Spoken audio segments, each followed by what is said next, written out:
안녕하세요. 이번 영상은 이제 영조대왕 신문고 정조 규장과 목민심서 정리학교 3명에 대해서 이야기해 보도록 하겠습니다.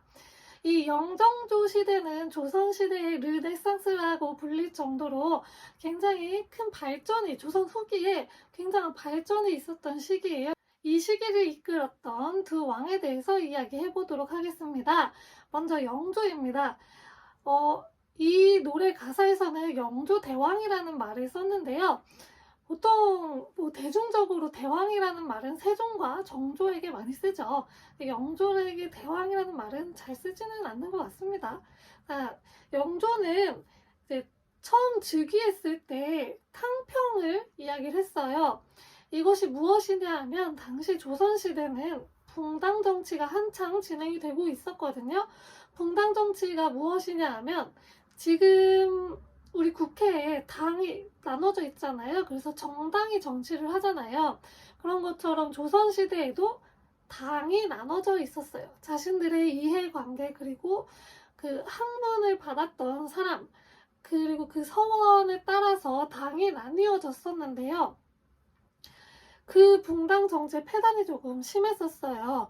영조 전이 경종이고 경종 전이 숙종인데, 이 숙종 때 이제 환국이라는 그 정치적인 변화를 계속 겪어요. 서인과 남인이 서로 이제 정치적으로 공격을 하고 또 공격하면서 서인이 집권했던 시기, 남인이 집권했던 시기 이러면서 환국이 계속 이어지거든요. 그래서 이 조정이 조금 막 뒤죽박죽 혼란스러웠던 그런 시기였어요. 이 신하들끼리 서로 이해관계에 의해서 싸우고 있으니까 정치가 잘 안 되잖아요. 그래서 영조는 왕이 오르자마자 탕평 교서를 내려서 탕평을 실시합니다. 그래서 탕평비도 세우고요. 그리고 탕평채라고 요즘에 이제 음식이 있어요. 요리가 있는데 이게 이때 만들어졌다고 해요. 이 탕평채는 모든 분당들이 다 이렇게 섞여가지고 하는 정치를 지향한다는 의미에서 만들어 드셨다고 합니다. 그렇게 이제 탕평 정치를 실시를 하셨고요. 그런데 영조는 어쩔 수 없이 약간 노론들, 그러니까 분당이 여러 당이 있는데 여기서 자세하게 설명은 못 드리고 노론이라고 하는 당이 있었어요. 이 노론들의 눈치를 볼 수밖에 없었던 게 노론들의 힘을 좀 빌어서 왕이 됐거든요. 그래서 어쩔 수 없이 노론들의 이제 눈치를 봐야 해서 완벽한 탕평을 이루었다고 말하기는 조금 어려운 왕이긴 해요. 이 영조는 속대전이라는 법전을 편찬을 하는데 조선 전기에 대표적인 법전이 하나 있었죠. 바로 경국대전인데요. 이 경국대전이 잘 쓰이고 있었기는 한데 임진왜란과 병자호란 여러 가지 전쟁도 겪고 사회 혼란도 겪으면서 이 법전의 내용이 조금 안 맞는 것들이 생기고 법을 좀 개편할 그런 필요성을 느끼셨어요. 그래서 속대전이라는 법전을 다시 편찬을 하시기도 하셨습니다. 또한 대표적인 업적으로는 균역법과 노비종무법이 있는데요. 균역법은 지난 시간에 그 어사방문수하면서 잠깐 설명을 드렸는데, 그러니까 당시에 군정이 굉장히 좀 힘들었던 거예요. 이게 군대를 가는 대신에 냈던 세금이거든요. 그러니까 나 군대 안 갈 테니까 세금 낼게였어요. 근데 이게 너무 이제 부담이 가중이 됐던 거예요. 이 세금의 종류가 되게 다양했거든요. 그래서 백성들이 내기가 너무 어려웠던 거예요. 그래서 이거 부담을 어떻게 줄여줄까 하다가 이제 균역법을 만들게 돼서 1필, 원래 2필을 내는 거였는데 1필만 내는 걸로 바뀌었습니다. 이게 이제 영조의 대표적인 업적이고요. 또한 노비종무법이라는 게 있는데요.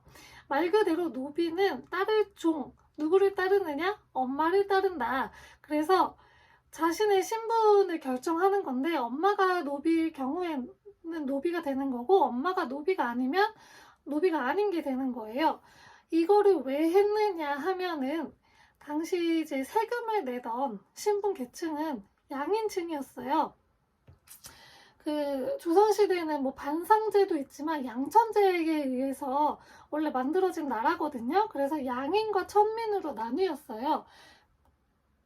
양천제는 우리가 아는 평민 이상을 말하고 천민은 말 그대로 그 천민층을 말해요. 그래서 이 천민층은 세금을 안 내던 대상이었거든요. 근데 나라에서는 세금을 좀 많이 걷어야지 여러 가지 사업도 하고 나라가 좀 부강해질 거 아니에요. 그래서 이 세금을 내는 평민층을 좀 늘려야 됐어요. 그래서 노비종무법을 실시하셨다고 합니다. 그리고 이 가사에서 영조대왕 신문고라고 하잖아요. 이 신문고 제도가 막 흐지부지 돼서 잘 안 됐었다고 말씀드렸었잖아요. 이 신문고 제도를 영조 때 부활을 시켰습니다. 영조하면 또 유명한 게 사도세자라고 그 영조의 아들이 굉장히 유명하죠.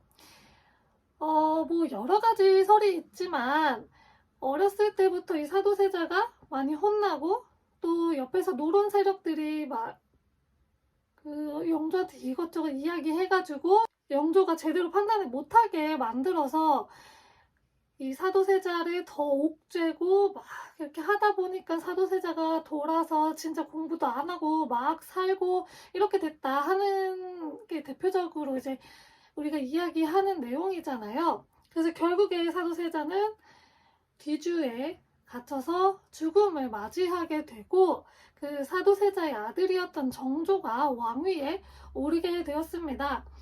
이 정조가 왕위에 올랐을 때 가장 먼저 했던 말이 있다고 해요. 나는 사도세자의 아들이다. 그 전까지는 이제 영조가 사도세자를 죽였잖아요. 그래서 사도세자의 세자 신분이 아예 박탈이 됐었어요.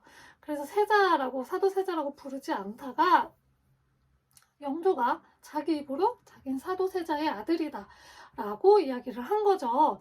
신하들 입장에서는 뭐라고 느꼈을까요? 아, 우리 진짜 조심해야겠다 이렇게 느꼈겠죠.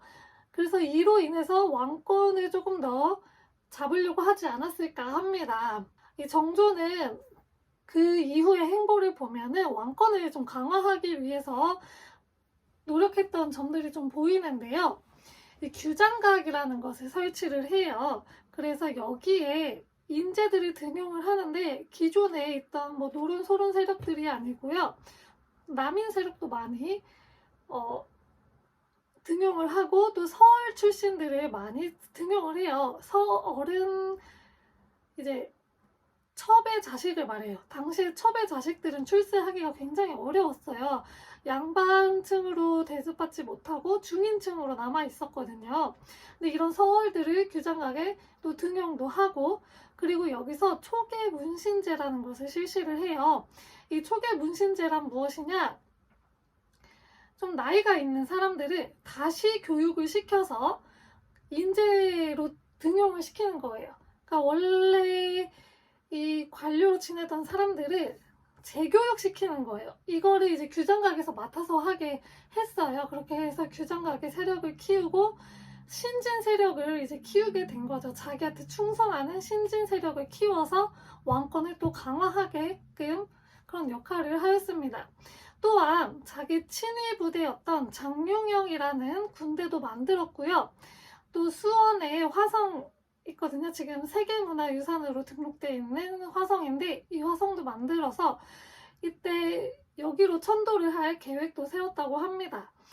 그래서 지금 보면은 보통 성들은 보면 남쪽이 정문이거든요. 근데 수원 화성은 북쪽이 정문이에요. 북쪽에 장안문이 있는데 이 장안문이 정문인데 왜냐하면 서울에서 이렇게 내려오면 가장 먼저 마주하는 문이 북문이거든요. 그래가지고 이 북문이 정문이 되었다고 합니다. 또한 이때 조선시대에는 금난정권이라는 것이 있었어요. 난전을 금할 수 있는 그런 권리인데 이게 시전 상인들한테 주어졌었거든요. 근데 이 금난정권을 없애버리는 신의 통공도 실시해서 시장을 자유롭게 열어주고 상업이 발전할 수 있는 길도 열어놓았습니다. 또한 이제 할아버지가 속대전을 편찬했다면 정조는 대전 통편이라고 하는 그 법전을 만들게 되었습니다. 이 정조는 예상보다 너무 일찍 죽었어요. 그래가지고 뭐 붕당 왕권을 강화해서 붕당은 조금 이제 누그러졌지만 그걸 부작용이라고 해야 되나요?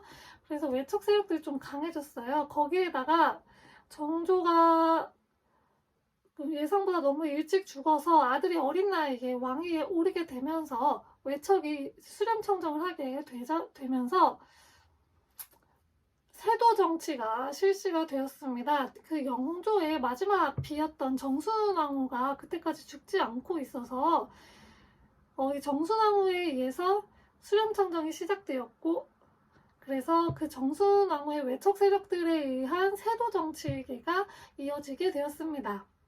마지막은 정약용입니다. 정약용도 너무너무 유명해요. 조선 전기 과학자의 장영실이 있다면 조선 후기에는 정약용이 있죠. 이 정약용은 실학자로서 우리가 더 많이 알고 있어요. 대표적으로는 이제 거중기를 만들어서 수원 화성을 만들 때 큰 도움을 줬다고도 알려지고 있습니다.